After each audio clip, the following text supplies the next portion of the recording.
People with PPD assume everyone's out to get them. They question motives, hold grudges, and see betrayal even when there's none. And over time, their fear pushes people away, confirming the very betrayal they were afraid of.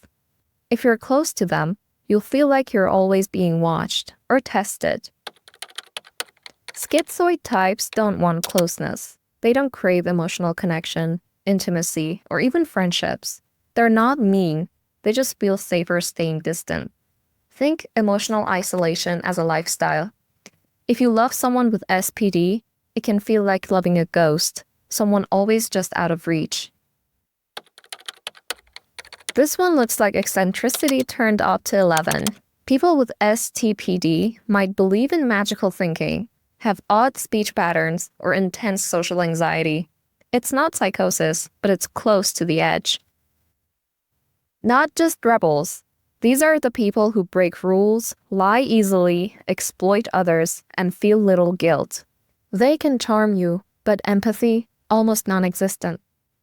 This is the clinical term for what most people call a sociopath. BPD is like living with emotional skin peeled off. People with BPD feel everything intensely, especially fear of abandonment. One moment, you're their favorite person. The next, they feel betrayed and shut you out completely. It's not manipulation. It's emotional survival in overdrive. They often have an eye for an eye mindset. If they feel hurt, they react with the same intensity. Not because they want to punish you, but because emotional pain feels unbearable, and retaliation feels like the only way to regain control. Relationships with someone who has BPD can feel like a constant storm of love, rage, panic, and regret, sometimes all in the same day. Histrionic types crave attention constantly. They're dramatic, theatrical, and seductive, sometimes without realizing it. Everything is a performance, because being ignored feels unbearable.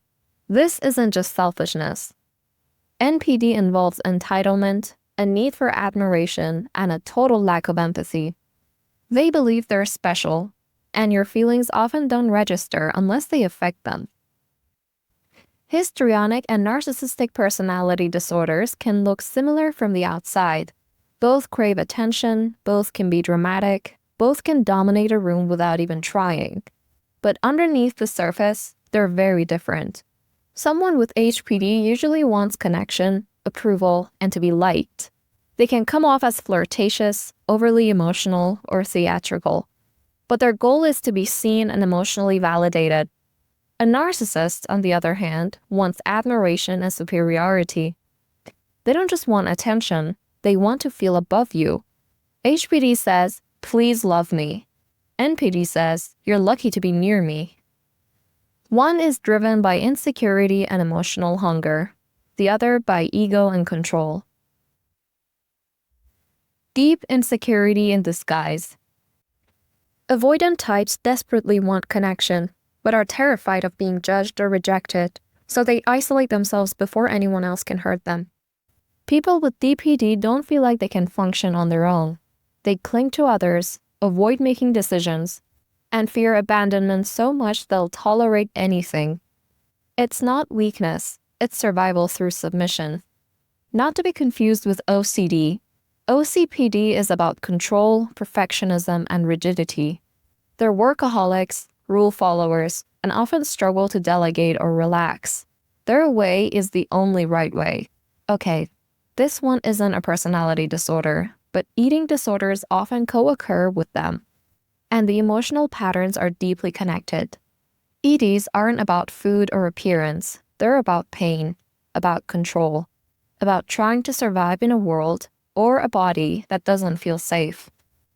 Some restrict, some binge, some purge, but underneath it all, the same silence screams, "I don't know how else to deal with this." Eating disorders are especially common in trauma survivors and often show up alongside borderline, avoidant, and obsessive-compulsive personality traits. It's about trying not to fall apart. These are real clinical disorders, not insults. People can have traits without meeting full criteria, and some struggle silently while looking normal. If you've recognized someone or yourself in any of these, you're not alone. Hit subscribe if you want more psychology in plain English.